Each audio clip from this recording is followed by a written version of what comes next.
My Gavan and Melanine, and well met indeed. I am Arakir Galadirthan, the head of the modding team behind Divide and Conquer for Medieval 2, but welcome back to Heroes of Might and Magic 5, as we continue on with this 5.5 mod, rather, in the Haven campaign. We're on to mission 3 of 5.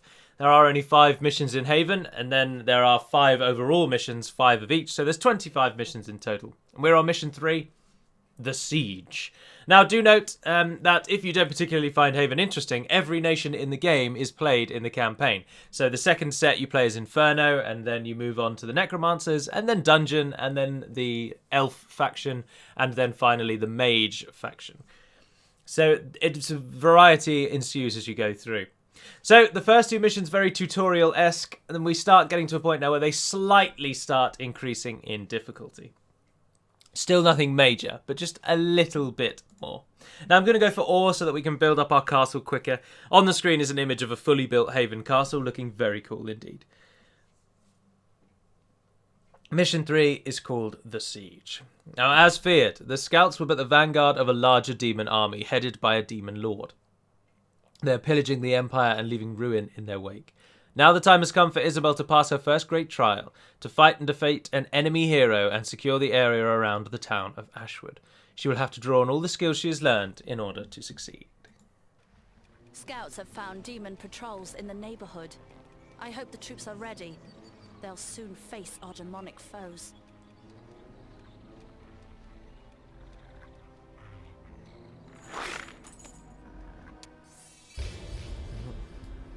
The demons are the traditional enemy of Haven. They are counterparts to each other, where we are the kind of the nation of heaven, they're kind of the nation of hell. That's always been that way. So, can't get around to that side. We have to go down and out just to go up. And what of Ashwood? Well, it's already got a fort, which is nice to see. Oh, that was a blacksmith, not a tavern that we built last time. That is the tavern. And it goes just there with the white flags atop its... Otherwise, we can't actually do much here. We can only train peasants. Oh, and they're coming from dwellings. We can't even train anything. Now, this is the first one where we actually face an enemy. So, whilst you just saw there, it's still lightning fast. The turn times are ever so slightly slower because we are facing an AI opponent who will move around the map and do things. So we have to factor that in. Now, I always try and go for economic buildings before I go for any military buildings when I'm upgrading towns and the like.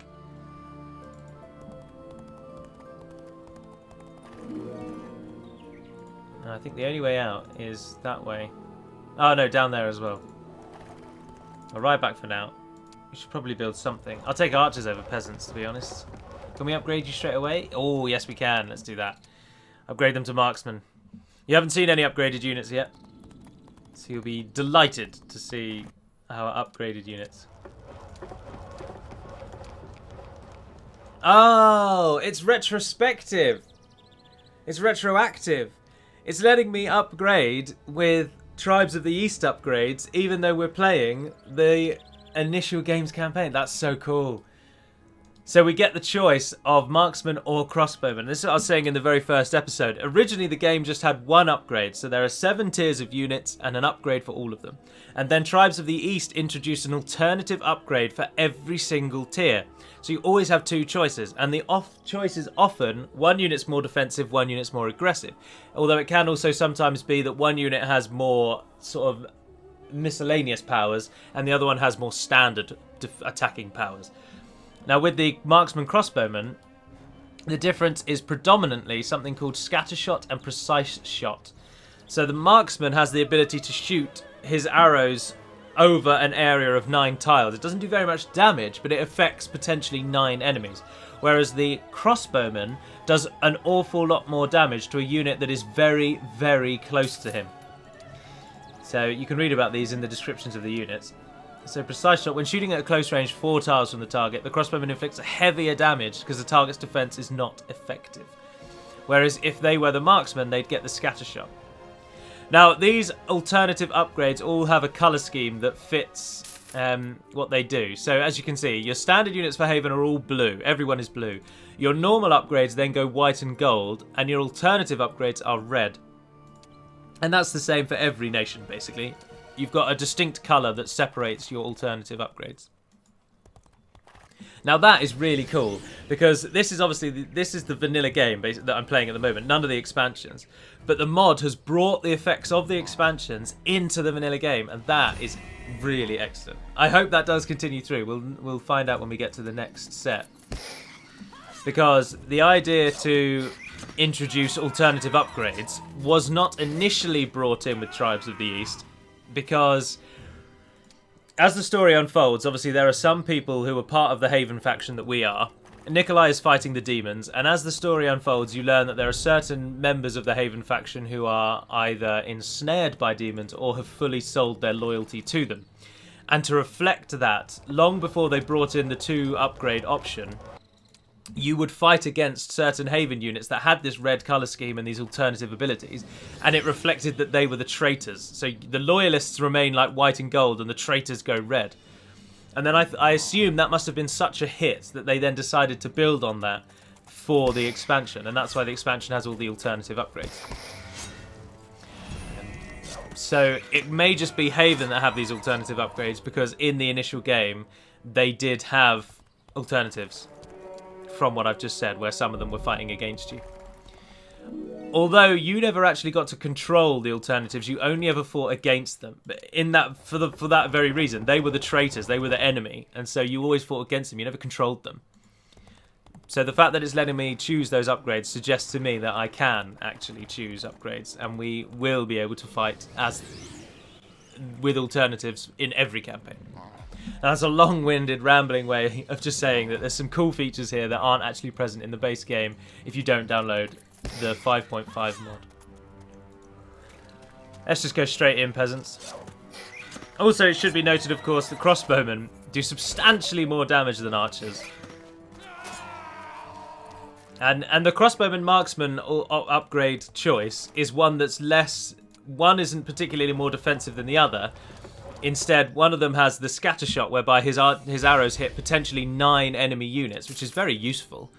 And of course, then the other one is just more aggressive on the individual attack. So one of them can hit more units, and the other one's better at hitting a single unit. That's kind of your decision to make.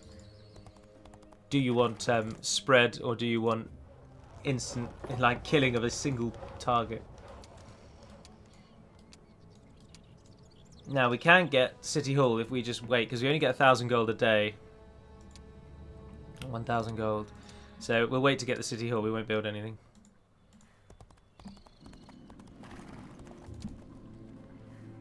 And then we can train the archers then on the next turn. You will know that the enemy is taking their turn, because the very, very keen-eyed amongst you will note that when I click end turn, at the very, very bottom of the screen, you can see a small red bar start to load, and then it immediately disappears because it loads so quickly. So, now another thing that's making me think that these alternative upgrades are going to be in this campaign is that central unit, the Firehound, is the alternative upgrade of this unit that we're fighting against, the Hellhound. Which makes me think very much that the campaign is going to be littered with the alternatives, which is really good, because some of them are so cool. No way can you run that far. Oh, and you can hit more than one unit, and no one retaliates against you. Oh, you're going to get most of those. Yeah, brilliant. Can you retaliate? Yes. Is the Firehound going to go? No! Come on, support, support.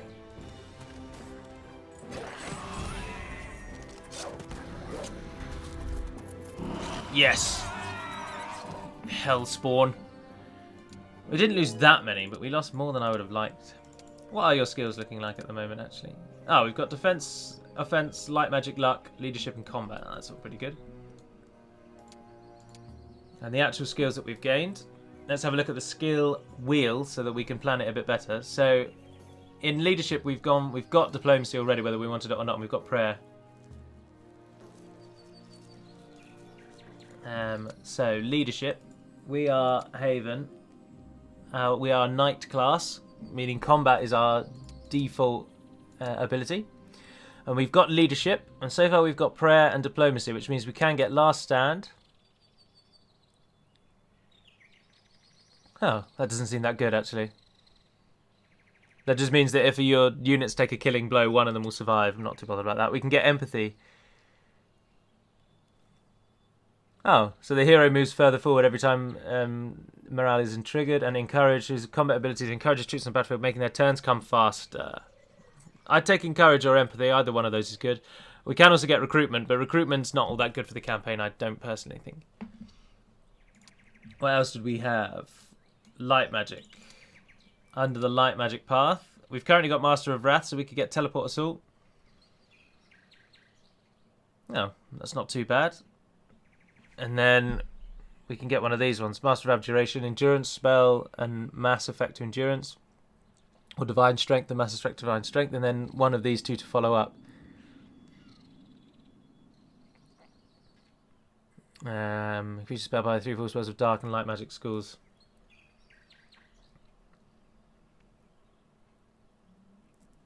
Oh, I think I'd probably take Twilight, and I'd go Endurance and Twilight on that one, because I'm not bothered about Teleport Assault, and I'm not all that bothered about Eternal Light. It's just it's good to map out in your mind what kind of things you actually want, because certain things are locked off to you. Like, for example, if you want Aura of Swiftness, because you can only have 3 of these, in each of these categories where you see the black lines, you can only have 3 of the following abilities. So these are the main skills, and then these are abilities. And if you want that top tier one, you have to choose the middle one, then the middle one, and then the top one. So you have to go the middle in each rank, then the middle one, and then the top one, because you can only have 3. So we already can't get Aura of Swiftness because we've got Diplomacy and Prayer. So you're just locked off, unfortunately. You have to plan it out a bit. Archery. See, I'm not bothered about tactics. Flaming arrows would have been alright. The troops led by the hero inflict additional melee and range damage if their morale is above 0. Ah, see, our morale is always high. So I'd happily get Retribution. Oh, and we don't want Power of Speed. So Archery and Retribution, I'm game with that. Right, anyway, let's stop boring you all and continue about our business. The increased Town Hall gives us 2,000 gold per day. So always worth it. How many of these can we get for 1,000? Oh, all 12. That's good. Increase your attack. I'm not sure those archers are actually going to join us. Maybe on them anyway. Now, as we get further into the campaign, the episodes are likely to get longer. But I am going to try and at least keep them to 30, sort of 40 minutes-ish. So if it's looking like it's going to be longer than that, I will save, and the campaign episode will just be in 2 parts. Now, I'd really quite like the Citadel because it increases the number of troops you get in each town. Although, as we come to the end of near to the end of the week, it's better to get Griffins, I think. Why can't you just go that way? Oh, because they're a footman. Take them out. Oh, yes. The whole world just wants to be a part of us. We can build again. We shouldn't really build again because we haven't got any money.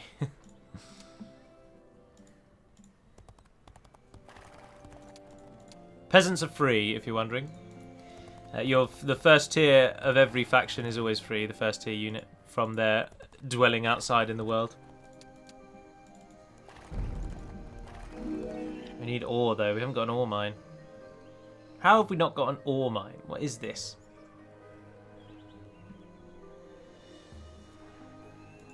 We can take out some zombies. We've got loads of archers. 114 archers, in fact. So prayer increases our initiative, our morale, our attack, and our defense. Good God, that's an excellent spell to cast at the start of every combat. Charge the buggers. Give them all you have. Another round of arrow fire. Crippling them. And then in we go. Give it a bash. No! I meant the actual skill, you fools. My favourite faction are Haven, closely followed by a dwarf faction, which you won't see in the first 5 campaigns. And at that point, well, certainly halfway through the sort of campaigns, we'll assess where we are, how much I'm going to carry on with Haven, with their heroes. But my favourite faction are from one of the DLCs. But then after Haven and after the dwarves, it would probably be the elf faction. Sylvan, they're called. Now, what we might try and do... We need town level 15. Our town is level 12. To increase town level, you just have to build a building. So I need 3 more buildings and I can get to 15, which will give us the capital building, which gives us 4,000 gold per day. So, and given that the enemy, whilst there is an enemy this time, they're not actually active. Which is a bit cheeky, I know, but it means basically that the enemy isn't doing anything until we get to a certain point. So they're not roaming around the map or anything at the moment. Shall we try and take on some vampire lords? The threat level is apparently low, so we'll give it a whirl. Vampire lords heal when they kill your units. Oh, and they teleport as well, by the way.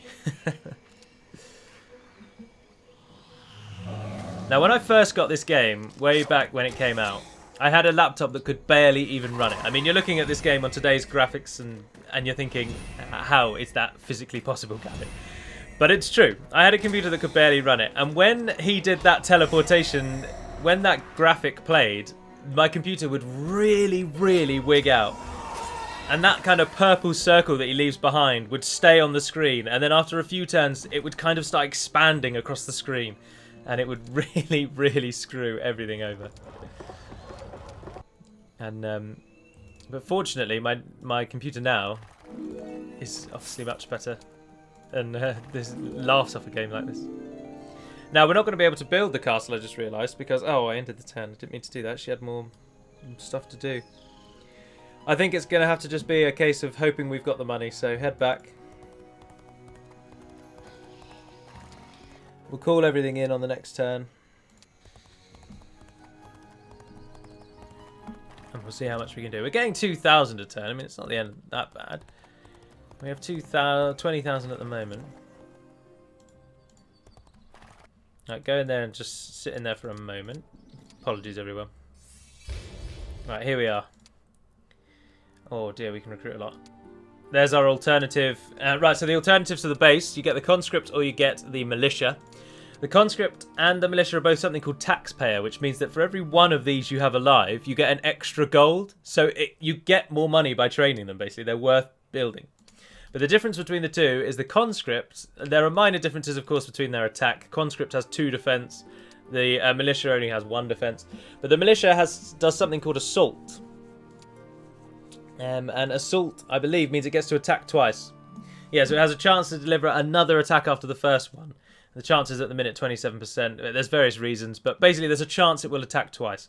Whereas the conscript has an ability called bash, which means it gives it a chance that the enemy won't retaliate. So your options are a chance that your enemy won't retaliate, the defensive option, or a chance that your unit will attack twice. Obviously, the attacking option.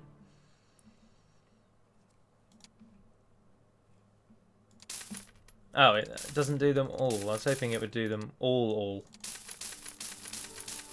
They're all a couple of days out. That should give us... Oh, that was like no money whatsoever. Oh, I think we'll be alright then. That's 13,000 for all of that lot. Right, we'll wait 2 days for our army to arrive. And then I think we'll just go for it. We won't need to come back to the town for a long time. We'll have a substantial force.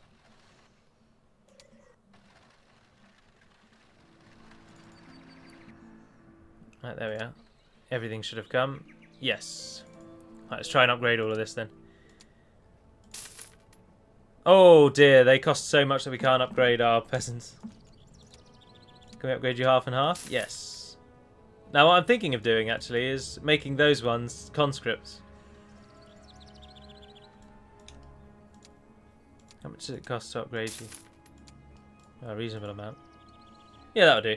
They're all taxpayers, so having them all means that we now get a bit more gold. But let's head out. Few things will be able to stand against us now. We have a sizable force. Mostly of peasants, but sizable nevertheless. And they're still going to fight against us, morons. Right, get the archers in the back. We don't want those. Oh, the archers aren't very well split either. Archers in the back. You guys surround them and the griffins on the edge. Prayer, my darling, prayer. Call upon the light of Elrath. These are demons. All the imaginative name. Horned demons. They are the second. They are the equivalent of the archer for us. So they're that level in the Inferno faction.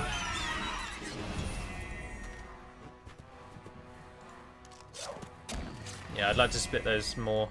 I'd like to split them into 3 to be honest. Which means we need to upgrade those peasants. I should have left those peasants. We can't upgrade those peasants, can we?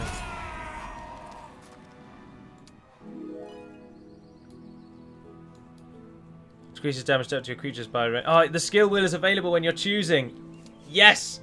So we've got evasion as an option or vitality. Vitality goes to stand your ground, which gives you a defensive commander boost, and power of endurance. Mass endurance spell. We don't want that because we're going to get endurance that way. So plus 2 defense and additional plus 1 at level 20. Except for dwarven heroes instead of the dwarven creatures, blah blah blah. Decreases damage to creatures by magic attacks. Decreases damage to creatures by magic attacks. Oh, so there's 2 options for just magic attacks and massively reduced. I'm not bothered about power of endurance, so evasion and vitality would be good, to be honest. So we'll start with vitality. Now, this is where I've erred, because I'd like these to be split into 3, really, not split into 2. But it's a long way back. Many turns to go back. I have to just keep them at 2. Try and get the peasants killed. Oh, why didn't you try and join me, archers? We could use you. I wonder if all the Inferno creatures are set to always attack. So, because these imps, I mean, why they're fighting against us, I have no idea. But they are fighting, so I do think they're set to just always be your enemy. Because they are, obviously, as you've seen with some of the units, the AI has the ability to run away from battle.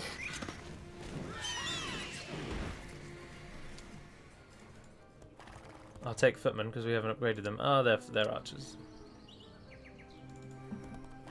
What are we actually doing here? Clear the enemy area of enemy scouts. Build a jousting arena and upgrade it. I wonder if the area of enemy scouts means kill the red nation, or does it mean kill every demon that we see scattered around the map?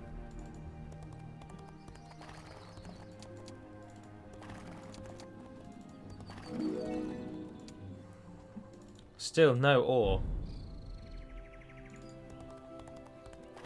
Yes, footmen, join us. We're gaining some artifacts, which are in that one. So she's got an all-seeing crown, spell power and scouting range is increased, and morale is increased. Our morale was already pretty high, so that doesn't matter too much. Oh, I don't know why I've done that. That already gives me 1,000 every turn. Marletto Tower gets some more defense. More peasants, I suppose. I'm not bothered about the tower over there, to be honest. But we can take on some spectres. Run away, go on. Oh, come on. Spectres are so annoying to fight because their ability is that every attack against them has a chance to miss. They're about the only unit, and no other units really can miss. Missing isn't a feature of the game. There's no dice roll in the game. But with these guys, there is, and all of your attacks have a chance to miss them, and it means that battles can just last forever. Because that happens over and over and over and over again. Now, when you do hit them, they're not all that great, but when you hit them, and it's just bloody sod's law that you always miss. Come on, people. Even she can miss as well. Everyone can miss. There's no guaranteed way to hit them. So a battle that should just be over so quickly lasts forever. Yes! Finally! We lost way too many units for what that was. A joke is what that was. I hate that unit. I really, really hate that unit. Now we need a jousting arena, which fortunately doesn't require any ore. So we can just train them straight up. That's why it's giving us so much wood. Because the mission is to build a jousting arena and upgrade it. And the jousting arena just costs a ton of wood. So Remember that we are still only on the 3rd level of the overall campaign, so... Also, I apologise if anyone asked a question and I haven't answered it from the last video. Because I'm going away on the 21st of October, I think it is, till about the 28th, somewhere. It's the last week of October, anyway. The Monday the 30th of October is when I'm back to work, so... Because I'm away at that point, I'm pre-recording. So this, although you're watching this on whatever the date is, I recorded it 1 week ago. So, Blade Dancers. These units are so cool. This is one of my favourite units from the Elf faction. They just look so good. They're a bit Warhammer-esque, but I think they look awesome. They're massive 2 swords. And ears. They've got huge ears as well. Now, the options with the Blade Dancers, you'll see when we come to the Elf campaign, they're a real conundrum. I would suggest that the Elf faction is one of the factions where it's really not clear-cut which upgrade to go with. Because in a lot of cases, unfortunately... Well, no, actually, they've done pretty well with it. But in some cases, there are really obvious upgrades. One unit has something which is just useless, and the other upgrade, actually does something. So, sometimes it's really obvious which one to take, but quite a lot of the time it's ambiguous. Like with the peasants, for example, do you want a more defensive peasant or do you want a more aggressive peasant? It depends how you play the game, so there's just something for everyone. Oh, these buggers are going to kill so many of us. Oh, they went for them. Why did you waste? Their attack attacks everything on a 9 square radius. So if they'd shot these footmen here, they would have attacked everything around the footmen. But they opted to just go for the griffins. I just don't... Why waste such a good ability? I don't understand. And now we've shut down their range. I'm not sure if I explained that, but ranged units, when a unit is in melee range, they lose the ability to fire their ranged weapon, and they have to do a melee attack. And their melee attack is often a quarter of the strength of their ranged attack, so it's very, very wise to shut archers down with melee, and to make sure your archers don't get shut down with melee. Now these are undead liches. They are from the necromantic faction, which is called Necropolis. Oh, I don't think they are anymore. I don't know what they're called now. They used to be called Necropolis. I don't know if they still are. Haven used to be called Castle. Sylvan used to be called Rampart. All things change. Oh, griffins are dead. We had loads of griffins as well. Those liches have really taken a toll on us. Oh, they're dead now. And away they go, sending the undead to back whence they came. A necklace of the bloody core. Add 1 damage to everyone. I will take that. Thank you very much. Oh, obsidian gargoyles. Oh, you're miles away. You're absolutely miles away. I can get more ore up there, though. Alright, we've got the Capitol building. We need 10 more gems. Oh, that's annoying. And 5 more mercury, so we don't really want to build any of these things, to be honest.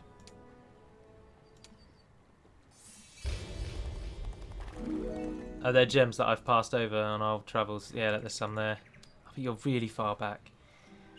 There'll be some going forward. Oh, yeah, look, there's some up there. Right, here we go. More fighting of the undead, because they just don't know when to stop. Oh, the zombies are going to move closer. Brilliant. Your archers do more damage the closer the enemy gets. Although it's split half and half. So they'll do, say, 9 damage if the enemy is 50% of the map away. And they'll do 11 damage if the enemy is 50% of the map towards you. So it isn't a sliding scale. It's just if they're half the distance away, they do less damage. And if they're within half of the map, they do more damage. Simple, straightforward calculation. In we go. Lovely. Oh, Avenging Strike. Heroes who have special combat ability to punch the enemy. Oh, we've looked at that already. Stunning Strike. Every standard hero attack moves the target back along the ATP fire a little. Oh, that's cool. Where are we looking with this at the moment? We're in this one, aren't we? So what have we got? We've got Chain Attack, and I think we've got Retaliation Strike. No, we've only got Chain Attack, of course, because we'd need Martial Arts to get that one.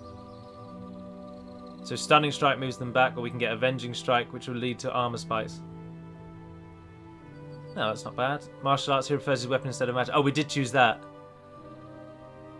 Yeah, so Avenging Strike or Stunning Strike are our only options. Hero receives a special combat ability to punish the target enemy creature with a powerful Avenging Strike. That creature is about to attack, retaliate, or cast any spell. I think I'll go Avenging Strike. Let's check skills and abilities. Oh, hold on. Oh, the class specialization. You can get... Oh, you still only get 3. But they work more like standard skills now. Alright, that's cool. Oh, I don't know why I've come here. I know I can't build anything. Oh, I can build the castle. Yes. So we're making good money. And we've got more resources than we had. Is that an ore mine? A gem mine. Guarded by griffins who want to join me? No. But we'll get the gems that we need now. There's a gold mine up there. I think up there is the path... No, the enemy's in the corner. The enemy's up in the corner. Is that enough gems? Yes. Right, I'll tell you what we will do then. Because we've now done everything that we need to do, is I will just run her back. We'll gather our full army, and then we'll press out and defeat the demon. Is that the fastest way? No, through those is the fastest way. Through we go. I'm sure they'll join us or run away, I don't know which. Welcome to the army, squires. Did we build a market? Yeah, we did. Can we not get footmen? Oh, you need a blacksmith to get the barracks, and you need so much ore. We're never going to get that much ore. No, we're as upgraded as we're going to get, but we have now added cavaliers, paladins, or champions to our mix. The paladins, this is a very interesting one again. The champion has something called jousting and champion charge. And the paladin gets jousting and lay hands. So the champion charge means that, say this is a unit setup, we've got 3 units in a line. The champion charge will attack all 3. Or possibly only 2. It might only be 2. 1 unit and the one directly behind it. Yeah, so they would attack both of those front 2 archers. The paladin, however, has lay hands ability, which basically just heals a unit. So it dispels negative effects and it heals. The champion is slightly less defense, but does slightly more damage. Personally, I always go for the champion. I almost always go for the more aggressive options. That tends to be how I play, so...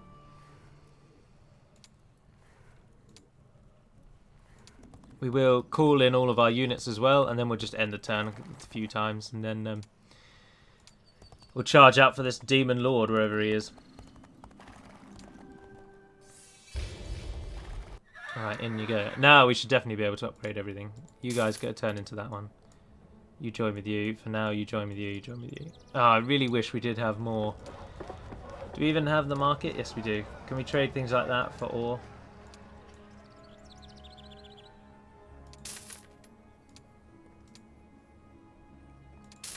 Yes, I do want to do that.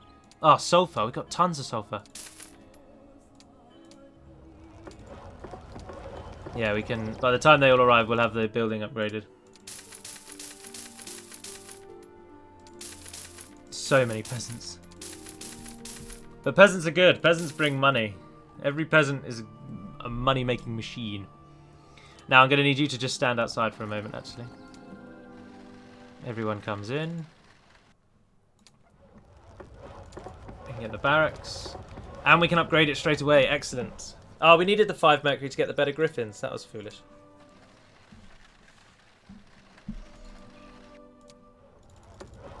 There we go. We can go up to squires. As the last few of our troops return. So, options again. Split you in half and half again. You go to that one. You go to that one. Now, the choices here are more interesting. Apologies if you don't find the choices interesting, but I personally do. Again, so here the squire has bash, and he has shield other. Now that means that units next to him, adjacent to him, take less arrow damage. So all friendly creatures located on neighbouring tiles get only 50% of damage from non-magical shooting attacks, so arrows, bolts. And the large shield means that he only takes 50% of damage from arrows and bolts. However, the Vindicator has a different ability called Cleave, which is the same option that the peasant gets, in that they get to attack twice. But theirs isn't a chance. It is if they kill a unit, they will then perform a second attack. So they still have the large shield, so your option is twice attack or shielding other. And now, personally, in this case, I think shielding other is more useful. Because with so many archers in our army, most of our troops won't even see battle. So it's often better to defend the units that do exist. Now we want to split these about half into 3, really.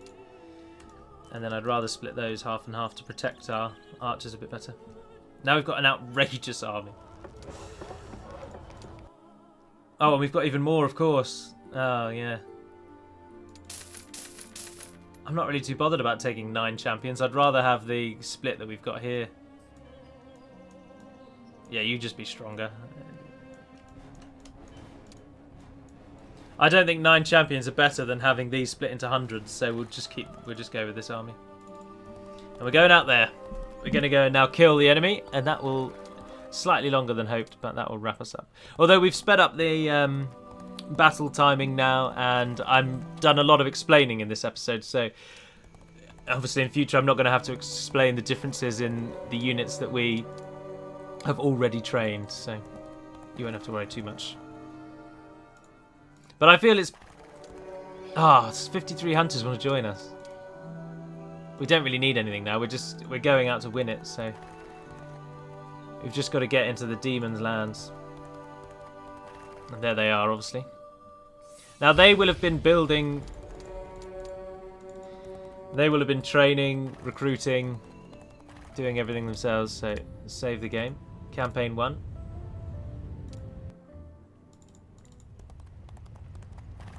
In we go. There's 5 to 9 archdevils. Oh, they are called devils. In episode 1 I called them demons, didn't I? Right, here's our army. So get the squires in front of the archers. Or yeah, get the squires like that, and then have the peasants on the edges. So the squires are protecting all of the archers, and we'll send the peasants out to do the actual damage. Oh, if we keep the peasants next to it, then they're protected from arrows at the beginning as well, aren't they? I think prayer is probably going to be quite useful here. Archdemons are the upgraded greatest unit for Inferno. But there's only 2 of them, so we're going to probably easily win this. Well, we are going to win this, but whether or not we take a lot of damage, that's going to be the question. Yeah, we are, because I'm stupidly moving everyone out of range. Oh, it's right, our archers get to fire again.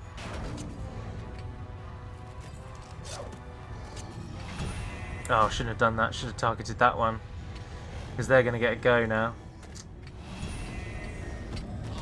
10 marksmen. That was bad planning on my part. We could have done that without losing any. Oh, critical hits. Whenever a luck bonus is triggered, the creature does an additional 10% damage. Oh. Or magic resistance. Let's have a look at luck. Sorry, everyone. Soldier's luck we've already got. So magic resistance or critical hits. Magic resistance is pretty good.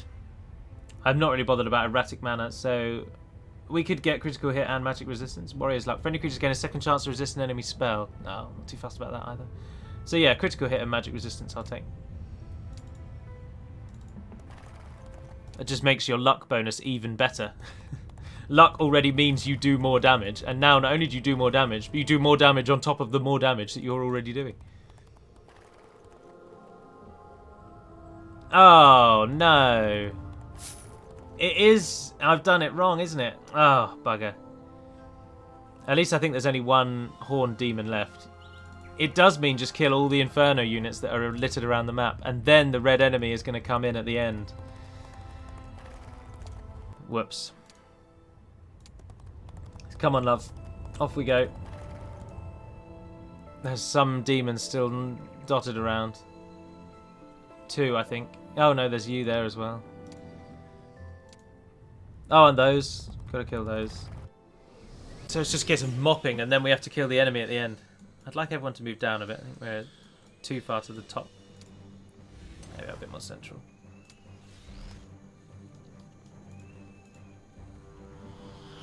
Avenging strike on those buggers. Now these people fire bolts when they attack. So to try and kill them off as quickly as possible, and in this case separating your army out, because it's a magical attack. So the shields of our... Oh, good Christ. That did loads of damage. And that wasn't even a fireball, that was a bloody meteor storm.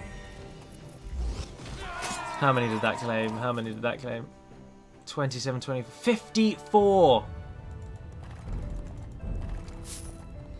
54 bugger. I like to have big armies, but it often means that I take way longer than I need to really take because I spend so much time building the army. And they're dead. Saming as well, please. Go on. Ah, they bashed, but they didn't kill. But don't worry, the conscripts finish them off.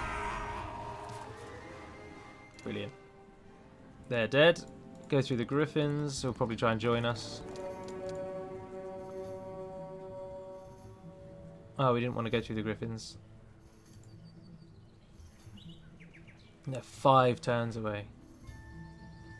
Oh, no. No, no, no, no. Go through those and we can get through. They should run away. 101 golems. Can you even gain any more experience? There we are, much quicker, much quicker. By my reckoning, there are only 2 stacks of these left to fight, and then the enemy will come. And then that will be that. This episode is now far longer than I'd hoped it would be.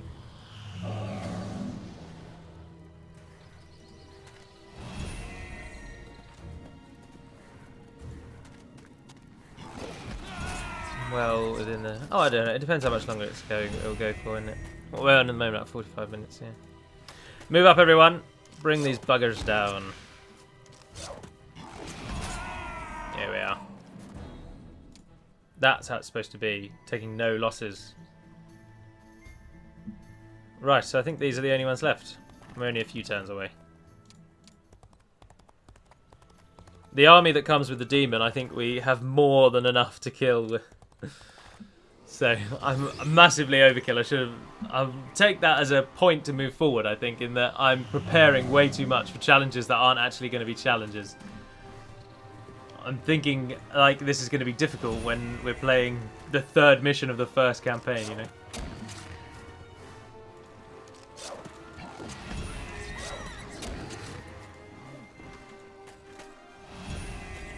Everybody just charge them. Did she kill them with 9? Yes! Well done, love. And they're dead, yes! So, that was just a recon force. No matter. With one victory under our belts, the troops have gained confidence. Griffin Eternal. Don't tell me that is actually the end of the mission. No, no, no. Here he comes. Yes.